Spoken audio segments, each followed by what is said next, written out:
is Human Genome Project. What is Human Genome Project?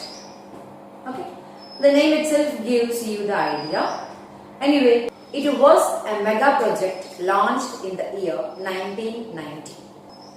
They aimed to complete the project by 2003. But even though it extended few more years and the last work was completed by 2006. Then, as the name suggests, the aim of the project is to study something about the human genome. Okay, what does human genome means?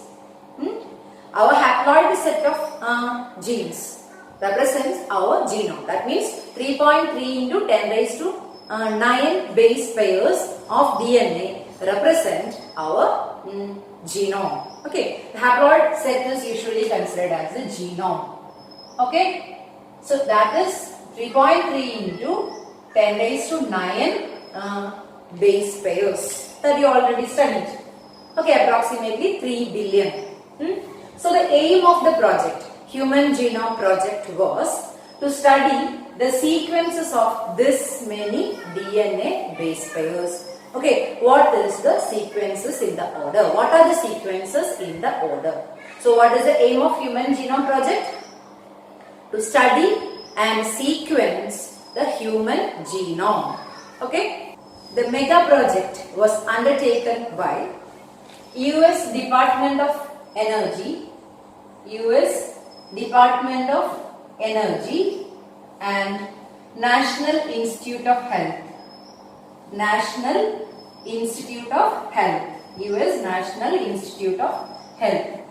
Okay, so at the beginning, US Department of Energy and National Institute of Health has undertaken this project. Okay, later from UK, Wellcome Trust has joined in the project. Okay, so the third partner was from UK, Wellcome Trust. Okay, then due course of time, to the project there were contributions from France, Germany, Japan and China. Okay, so these countries also contributed to this project later. So understand, this mega project with a great aim to complete the sequencing of human genome was first started by US Department of Energy and US National Institute of Health, and later from UK Wellcome Trust joined in the project, and from these countries like France, Germany, Japan and China, there were major contributions to this project. Okay, in order to just understand the seriousness of the project, I'll just share some facts, but no need to by heart these things. See, this project, the scientists estimated about $3, okay, for one base pair as the cost. That means in order to sequence one base pair, it was estimated that the expense is $3. If so, in order to complete the project, the estimated expense was $9 billion. Okay, so just get the seriousness. The expense of the project was more than $9 billion. So another thing, see, you know that about 3 billion base pairs are there in the haploid content of DNA. 3 billion base pairs are there. See, sequencing means what is this sequence? I mean A, G, C, D, that. What is the sequence? We are studying that sequence in the order. Okay, so the main aim of Human Genome Project was to get the sequences of human genome.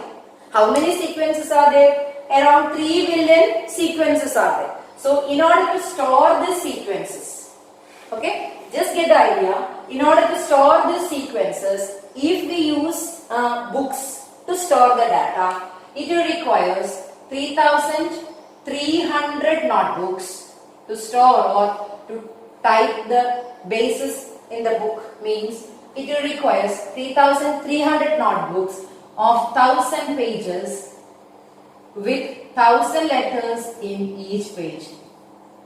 So just understand, it is impossible to store the data in typed form.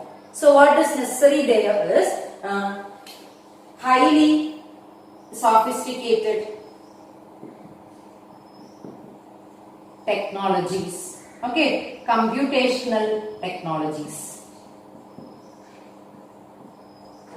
See, so understand, here developed another importance of another field of biology, that is bioinformatics. Bioinformatics is a branch of biology which deals with application of computer science or computational devices in biology. So here emerged the significance of bioinformatics for the storage of the information. Not only for the storage, we will discuss it. Okay, understand, it is impossible to store these forms in typed as letters in books. There requires databases. Now we have databases for all our amino acid sequences, protein, all databases are there. DNA database, RNA database, protein database is there. So this is just understand how Human Genome Project details are stored. These are stored in databases using computer softwares. Okay. What are the goals of HGP? First one, its goal is to identify the total genes in human haploid content. It is approximately about 25,000 genes. Earlier it was thought that in one cell haploid content around 1 lakh or more genes were there. Okay, that is okay. Now it's clear after HGP we have only nearly 25,000 genes. Nearly 30,000. Anyway, the major goal of HGP was to identify the total genes in the human genome. How many genes are there? Okay, to identify that. That is the first goal. Second goal is to identify the sequences of this. DNA sequences. Okay, that means sequencing of the human genome. All these genes sequencing. Sequencing means that ATGC, that package. We have to sequence the entire genes or genome. Okay, so that was second aim. And third aim is to store the informations in databases. Storage, how to store. Okay, in databases. Okay. Fourth aim, to modify, develop better tools to study. Modify the tools. Okay. In the starting, what they were used for the starting work, it was not used for the final work. By the time there were advancements in the field of technology. That means modify the tools for sequencing and storage. Then fifth one, use this technology to other sectors. Okay, that means by the time of Human Genome Project, the aim is what? Main aim is to study human genome only. And using this technique, other genomes also can be studied and this can be applied in other sectors. That was also one of the aims of HGP. Use this similar technology of sequencing in other sectors, which can be better for agricultural improvement, animal husbandry improvement, pollution, remedies for pollution, right? Okay, so use these technologies to other sectors. Okay, that was another aim. And also the same team was responsible for handling any types of ethical, legal and social issues. Handle or answer ethical, legal and social issues related to this project. Okay, that was also an aim of the project. So, the major goals include, first one, in a human genome, haploid content of human DNA, how many genes are there? Identify the genes. Second aim this genes, otherwise this genome consists of how many sequences? What is the sequence order? That means sequencing of the genome. Third aim is storage of this genome, I mean the DNA base pairs in databases. Okay. The fourth aim is to improve better, get better tools for analysis, data analysis. Okay. Then next aim is to introduce this knowledge to other sectors, other industrial or other sectors. Then last one is what? Address any issues related to ethical, legal and social matters. They have to answer or deal with all issues related to this project, HGP. Okay, the aim we have discussed. Then we have to move to the procedure or the methodologies they used for the project. Okay, come to the procedure of the project, or we can just discuss as two major approaches as methodologies. Okay, just human genome or our DNA has, our genome or DNA has both, all eukaryotes has coding and non-coding sequences. Is it not? Our DNA has exons and introns, Okay, what's the purpose of the intron? These introns are never appeared in the RNA and they have no role in our character control. So, there is no any requirement to study about the non-coding sequences. Okay, anyway, just understand about the two approaches of Human Genome Project. The first approach is to study both coding and non-coding sequences. In the DNA, entire DNA sequenced, irrespective of whether it's exon or intron.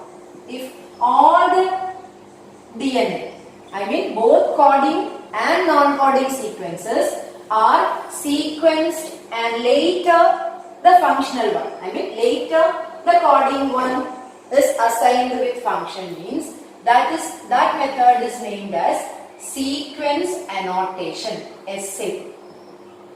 Okay, so I'll come to that. Just understand the first approach or first methodology for the project, that is sequence annotation. In sequence annotation, understand?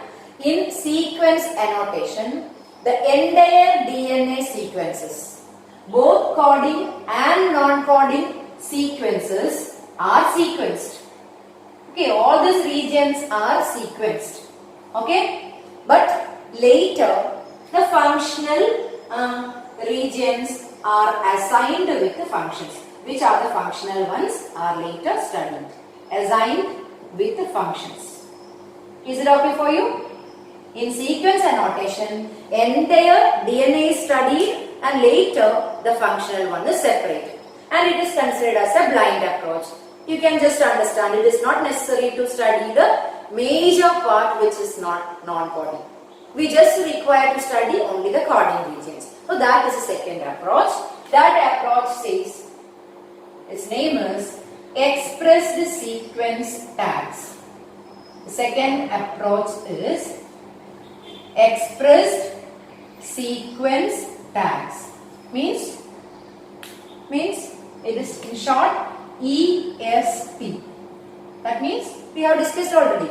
What is from the DNA? The DNA has coding and non-coding regions, and in the DNA, the coding regions that are expressed in RNA. Which region is expressed in RNA? You know that they are exons. Okay, that are only sequenced. If only the coding regions, the regions which are expressed in RNA are sequenced, that is the second method, express sequence tag. So this is the most reliable approach. But two approaches are possible, and this is the approach taken towards the project. Okay, I think it's clear. Whatever is the method, the procedure. Okay, two methodologies we discussed, and come to the procedure.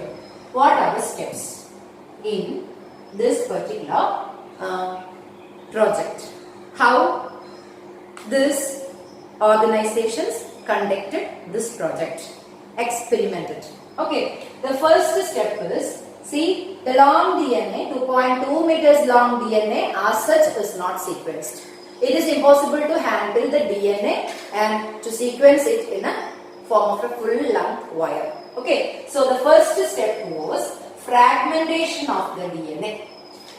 Okay, first the long DNA is fragmented to random fragments, cut into random fragments. It is not, 15 centimeter, 15 centimeter, like it is cut as random fragments. Why the random fragments we will discuss? Because the DNA is not cut with some kind of machines. It is cut with enzymes. This enzyme cut only at specific regions. So it produced the different sized fragments. We call random fragments. We are going to study about the enzymes later in biotechnology chapter. That is restriction enzyme it means. Okay. Anyway, understand the first step in the experiment, the project is fragmentation of DNA. Okay, using certain enzymes, it produced randomly sized fragments. The length of the DNA is different. DNA fragments are different. Okay, for the data analysis or for the experimentation, they have amplified the DNA. Whatever DNA is obtained, the second step is amplification of DNA. Okay. Now we have many methods of amplification. Anyway, what type of amplification they have done is, they introduce this DNA in host cells, bacteria or yeast. If bacteria is the host cell, just this is what is, suppose this is a DNA fragment. Okay, and see here the host cell, bacterial cell is having DNA. See, with the help of a carrier, in order to bring this to here, there is a carrier, vector required. This is coming in detail in biotechnology chapter. With the help of a vector, a carrier, this DNA piece is introduced to a bacterial cell. Okay, in order to introduce to bacterial cell, the vector used was bacterial artificial chromosome. Okay, if this is an yeast cell, okay, suppose the host cell is yeast. Okay, in order to introduce to yeast cell, they have used yeast artificial chromosome as the vector. Okay, just understand, a small piece of DNA we cannot directly introduce to the host cell. Our purpose to introduce the host cell is to multiply it, amplification. Once again, what amount of DNA we have should be amplified for this project. For the amplification, this DNA, it is manually impossible to transfer it to any type of host cells to multiply. Okay, how to multiply is, introduce this DNA to host cells. When these cells multiply, this DNA also multiply. But it is not possible direct introduction. So what is required there? A vector is required.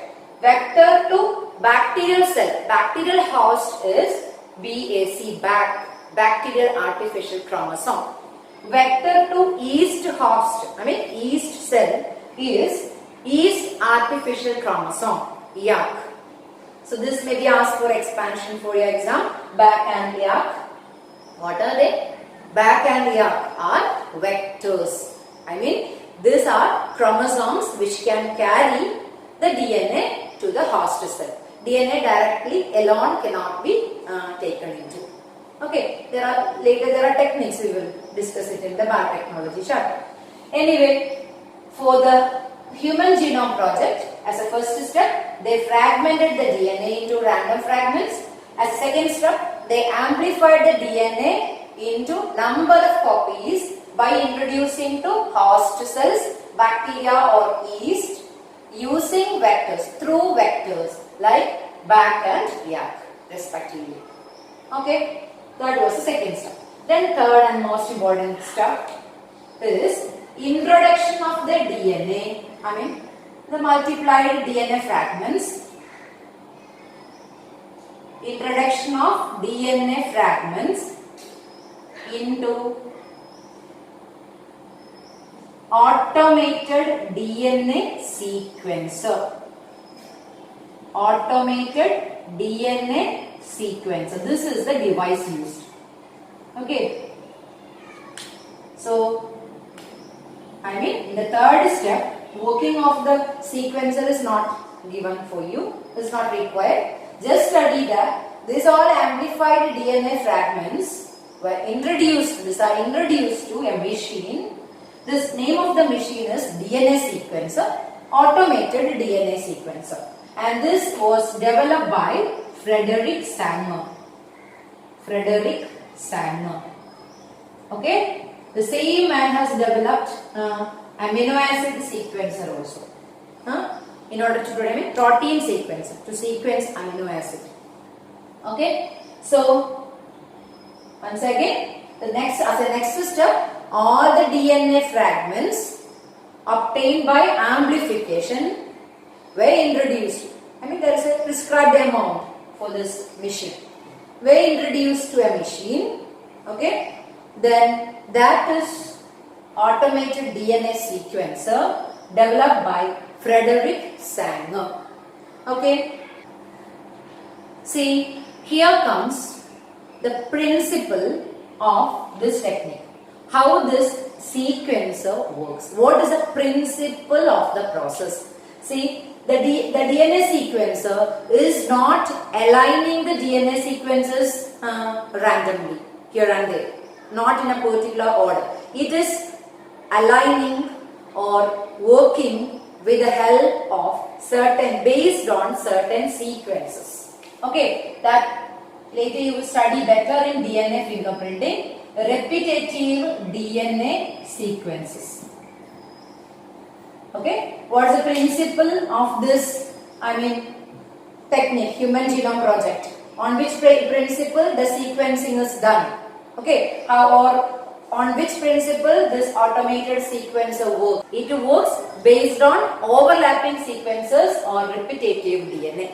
Its details you study in higher classes. Just understand the principle is based on generation of some overlapping sequences. Okay, so that is the principle of automated DNA sequencer, or this production or generation of these fragments will produce number of repetitive DNA. Generation of overlapping sequences.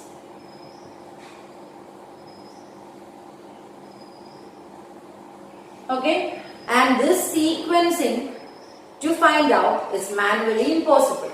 It requires highly sophisticated computational techniques. Okay, computational techniques or computer softwares are required for the alignment. Okay, for the data analysis. You know, when the we produce ECG waves. Different waves you have studied in the plus one, PQRS waves. We are not drawing these waves. With the help of a machine on the computer screen, we can see that. Okay, our waves, in which way to represent. Similarly, in your textbook there is given a picture when the sequencer, the machine, do the sequencing, we can see the sequences on the screen.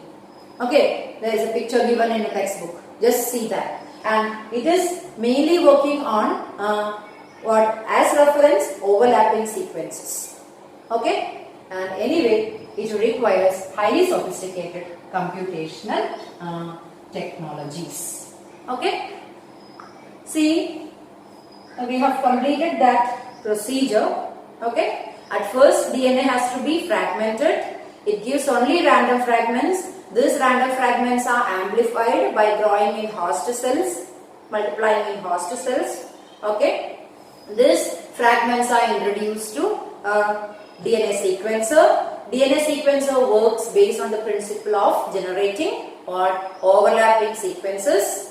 Then this requires the help of highly sophisticated softwares, which we can observe the base sequences as such aligned, which is manually impossible. Okay, even though the aim of the project, was to complete it by 2003, the last chromosome was sequenced in 2006 only. Okay, it was chromosome 1. Okay, chromosome 1 was sequenced, it was completed, the sequencing was completed only in 2006. The reason is, this is the largest chromosome with the largest number of genes. Okay, then we will discuss the details of the project. We have just discussed the aim of the project, aims of the project, how the procedure is, and then the main thing, what are the findings, result of the project. After this, spending this much expense, what are the findings we got? Okay, how many chromosomes they want to sequence? Haploid content means how many different chromosomes this HGP technologists have to sequence. How many autosomes? 22 autosomes they have to sequence. 1 X chromosome they have to sequence, and in male 1 XY chromosome also. So the total they have, in total they have to sequence 24 chromosomes, not 23. Okay. So the sequencing of 24 chromosomes were done by this team. Okay. Then what are the features? Okay. Number 1, the first finding or the first salient feature. Human genome consists of, means our genome consists of 3164.7 million bases. Okay, each cell of human body. Okay, its haploid content consists of what? 3164.7 million nucleotide bases. That is the first correct finding.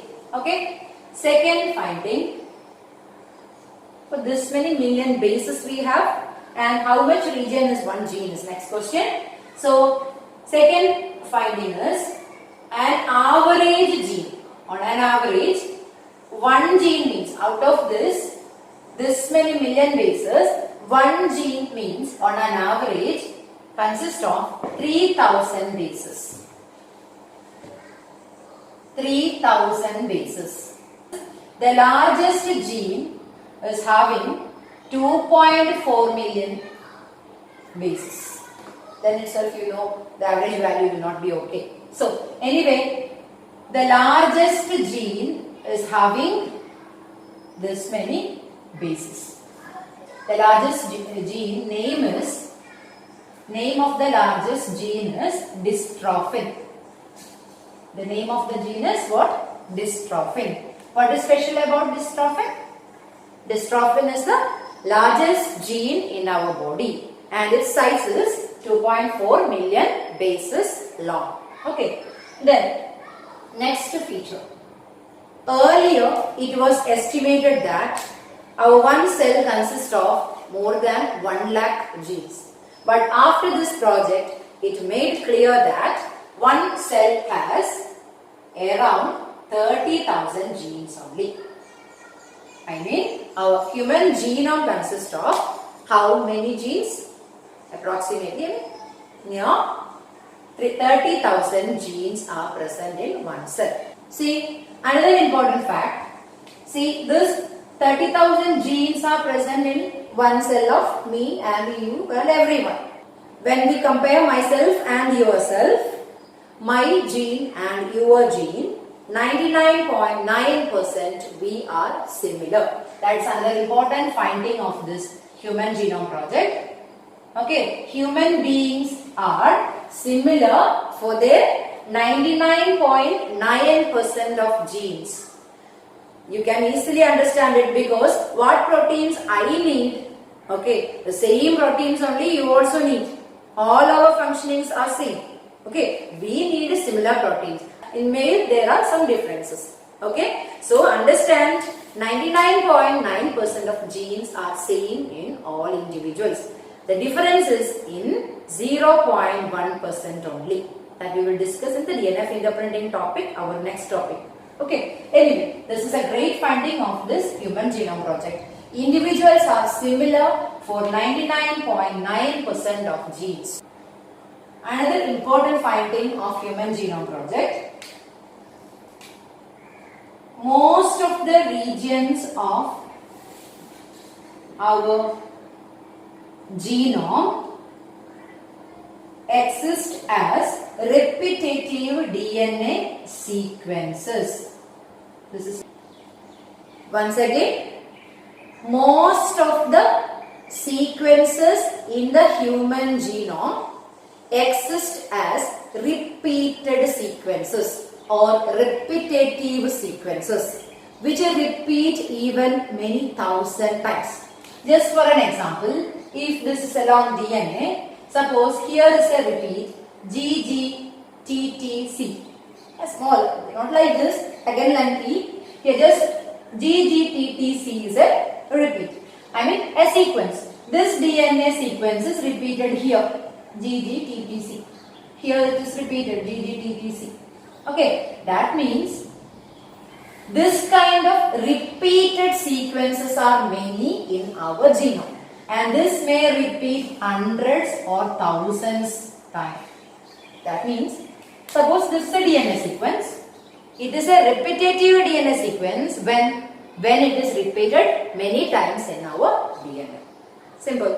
And its higher complex classifications are there, but some details you study in the DNA fingerprinting, satellite, microsatellites, like. Anyway, the next important finding of HGP, repetitive DNA sequences constitute the major portion of our genome. Okay, if this is one sequence repeated, there may be another sequence repeated. Suppose this is repeated 100 times, there may be another sequence which is repeated 1000 times. Like such kind of repetitive DNA sequences are more in our DNA. And very important thing, these repetitive sequences have no role in protein synthesis. They are non-coding regions. They are not coding for anything. Okay? These repetitive DNA sequences are non-coding.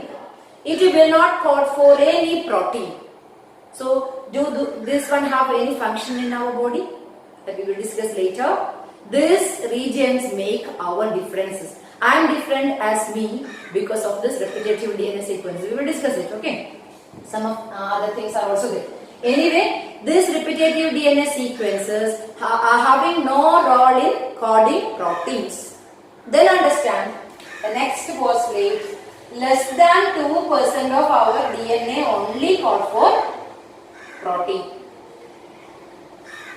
This is easy to understand because you have already studied most of the regions are repetitive DNA sequences. They are not coding for any protein.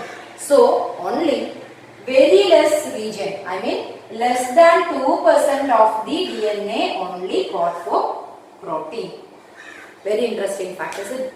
That means all our DNA remain in our body. I mean the major portion of the DNA, 98% of the DNA in our body are junk, waste we can say.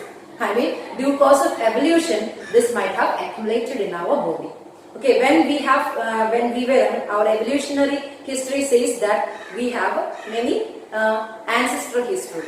Okay, not only apes, they trace, I mean, you have studied it earlier. They trace our development from fish to like, okay, we may have all these genes in our, where the genes go, this have to be inherited. This cannot escape anywhere. So all these genes might have been present in our cells. So, if some of our genes in the repetitive DNA are activated, we may be able to do so many things which a human being are not doing now. Okay, which may be our ancestral features. Okay, anyway, just understand about 98% of human DNA we can consider as junk DNA. Only 2% is functional DNA. This is another finding of XGP. Sixth feature of human genome. Chromosome 1, which was the last sequenced one, has maximum number of genes. I mean, highest number of genes are located in which chromosome? Chromosome 1. Okay, you know, in the ascending order, when we karyotype, when we discussed which is the largest one, chromosome 1 is the largest one, smallest one is Y chromosome. So large number of genes, maximum number of genes are there in the chromosome 1 and the number is 2968. 2968 genes are present in chromosome 1. Okay. Then which chromosome has least number? Chromosome Y. I mean the smallest size. Chromosome Y has least number of genes. Just 231 genes only present. Okay. So chromosome 1 is with the maximum number of genes. Chromosome Y is the one with least number of genes. Then the last postulate. There are so many other postulates and it is given very brief in NCERT textbook. That is enough for you. And the last postulate is there are many million regions in the DNA which shows only change in one base pair. Okay. For example, in a DNA, when we compare this region with this region and this region difference is only in single base pair. Okay. So once again, when we compare two regions of the DNA, if that two regions have differences only in single base pair, that is known as single nucleotide polymorphisms. I mean these two are different, polymorphic only in one base pair, single nucleotide polymorphism. So just understand, in our DNA, another interesting fact, okay. You may wonder by hearing this or if you understand in detail. See, around 1.4 million locations are there in our DNA which are SNPs. It's short, it is pronounced as SNPs. SNPs. What is expansion? Single nucleotide polymorphism. What do you mean by this? This is also having a significant role in this, okay, enhancing this. So many studies are going on, cancer treatment, like some things, okay. And what it means? SNPs means when we compare two regions on the DNA, these two regions are differing only in one base pair or one nucleotide, then it is known as single nucleotide polymorphism. Simple. Don't think SNPs are separate from the repetitive sequence. Okay, that is one concept. This is another concept. In the full entire long DNA, there are 1.4 million places or locations which show differences only in one base pair. So we call them as single nucleotide polymorphism. So these are the salient features of DNA or our genome proposed by the team members, you know, the team after this Human Genome Project. Okay, so we are winding up Human Genome Project with a conclusion that they aimed a lot many things and they have got satisfied with the result. Okay, all these findings were new and it helped in many fields later. Okay, so understand, after the human genome sequencing, many plants, plants like rice, Arabidopsis were sequenced. Then nematodes, Caenorhabditis elegans. Okay, Caenorhabditis elegans. Okay, non-pathogenic nematode was sequenced. Many bacteria, fungi were sequenced. Yeast were sequenced. Human genome sequencing using the same procedure, many non-human organisms are also sequenced.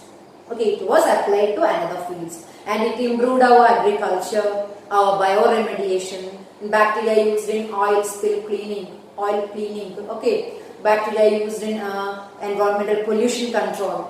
Okay, so the sequencing helped to get the idea of their gene, to get the proper knowledge about the gene. And this was applied in many fields like bioremediation, pollution control, energy production, okay, and medicine. It is used in medicine, agriculture, animal husbandry. So it's a successful project, Human Genome Project. Their aim was to study the human genome, and later, as one of the major goals, they applied this technique to other fields also.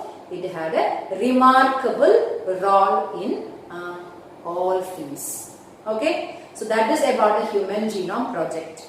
Okay. So see you in the next class. Thank you.